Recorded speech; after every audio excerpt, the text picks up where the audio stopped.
Je ne suis pas venu pour faire la langue de bois. C'est un secret pour personne que je ne me reconnais pas aujourd'hui, que je ne me reconnaîtrai pas demain en une personne comme Ricky Amadougou, pour des raisons qui ont été exprimées à de multiples reprises sur le terrain idéologique, sur le terrain de la compréhension des enjeux politiques.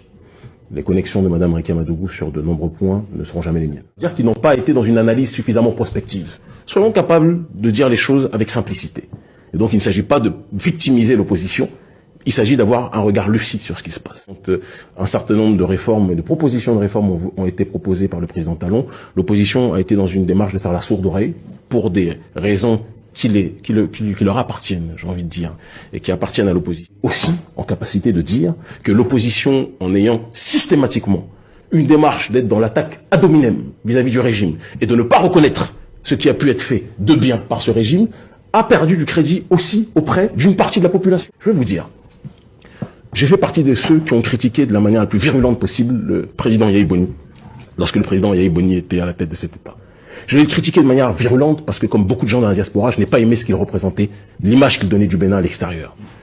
Donner l'impression de jouer à l'âne pour obtenir du foin des institutions internationales et des Occidentaux de manière générale. C'est quelque chose qui nous gênait. Quand on voit Yahi Boni, avec son costume bleu flashy, sa cravate rouge, venir pleurer chez Charlie Hebdo, alors que à côté, au Nigeria, Boko Haram était en train de détruire les gens, l'image que Yahi Boni donnait du Bénin n'était pas une image qui faisait vibrer pour beaucoup d'Africains. Patrice Talon arrive, ce n'est pas quelqu'un qui joue à l'âne pour obtenir du foin. Il faut être capable de le reconnaître. Il donne une impression de chef d'État fort. Pour un pays qui a eu la sensation d'être dépossédé de cette réalité, une certaine partie de la population, lorsqu'il a dit qu'il se présentait, était contente, moi le premier. Économique sur le terrain de la croissance.